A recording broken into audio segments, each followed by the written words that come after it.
Hey, it's Nicole at the Pearl Review. Today I'd like to talk about The Overstory by Richard Powers. I just finished this book. It won the Pulitzer this year. However, I have some mixed feelings about the book in general and about it winning the Pulitzer. This book is very polarizing. A lot of people really loved it, so please don't take my word as the final word. But it has a lot of interesting information in it. It has so much research, so much effort. It's so smart and innovative and special, but at the same time, it has some major flaws. So I'd like to go over both of those things in this review. I'd like to leave you with some great links to substantial reviews that I found in support of, like the book, and also critical of the novel as well. And finally leave you with a book recommendation, something that you might want to read if you're considering reading The Overstory. So, brief plot synopsis. This book is about 9 main characters. These people come from very different places, they're very different people, and they, most of them at least, joined together about a third of the way into the novel. There is only a very, very small percentage left of old growth forest in the United States left. So they're in California in the Redwood Forest. It's the 90s, and they're protecting some of the oldest trees in the country. And there is then a major event that I would call the climax of the novel, 2/3 of the way in the book. So the characters that have convened are now have to disperse, and we follow them into the end, them branching out.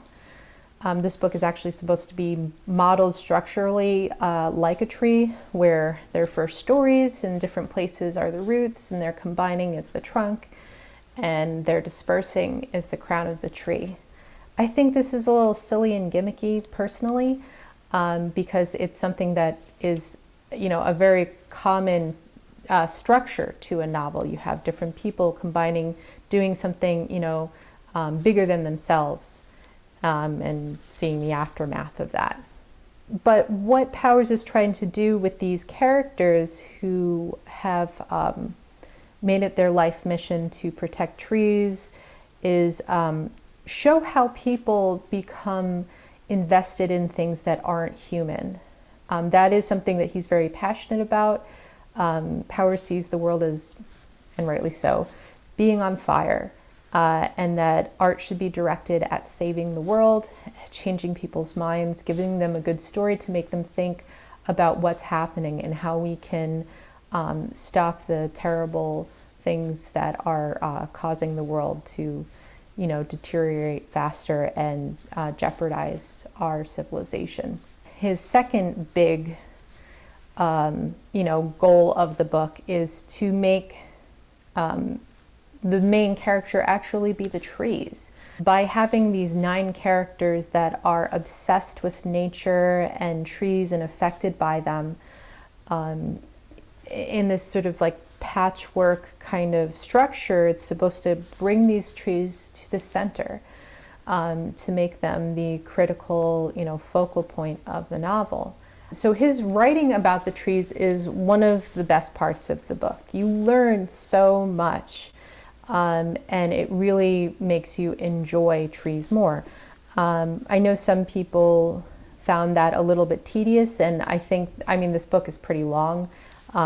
Some points got a little bit redundant, but then again, it's something that is a unique experience. The thing is, though, is that Powers tries to make art out of, revolutionary thought, you could say, and, propaganda for environmentalism. And that's really hard to do. There's definitely something lost in his structure. His characters are not developed particularly well, in my opinion. Some of their choices don't make sense. We don't get to see their interiors often. And honestly, the dialogue sometimes made me want to throw the book across the room. And I think that Powers was very outspoken about that, and he's very dismissive about literature itself within the novel. And frankly, that kind of pissed me off. I have watched videos of the author, and he's incredibly intelligent. He teaches at Stanford. He's brilliant. But I don't think that everyone has to write about the environment now, that, you know, that it's solipsistic to write novels that are, you know, that are literary. I think that's really silly. You know, you shouldn't have to sacrifice one for the other. There's plenty of room to persuade people, and it's actually honestly very hard to write about nature and write a novel at the same time. And something is definitely lost there. You can't have it both ways, or if you can, it's really hard to do. I think his aim, his goal is extremely noble. I think his approach is novel, but frankly, I found books like Silent Spring by Rachel Carson more effective.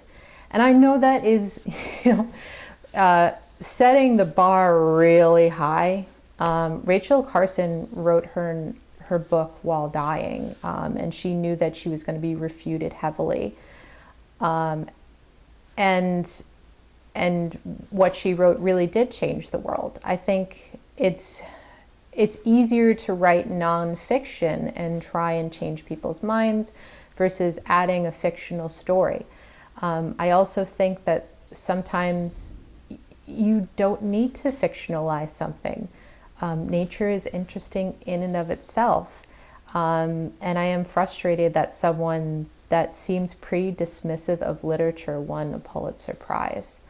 That being said, again, he had great high hopes, you know, that his book would change people's minds, and he sure worked his ass off writing this book. So I'm going to link below my suggestions, whether you like the book or not, or whether you want to learn more about the book or the author. I am glad that I read it. I really do recommend Silent Spring. If you haven't read it already, I'm sure some people who are watching this right now have already read Silent Spring, but if you haven't, oh, it's so good. If you liked this book, if you hated it, if you agree with me, if you don't, please feel free to include a comment below or message me.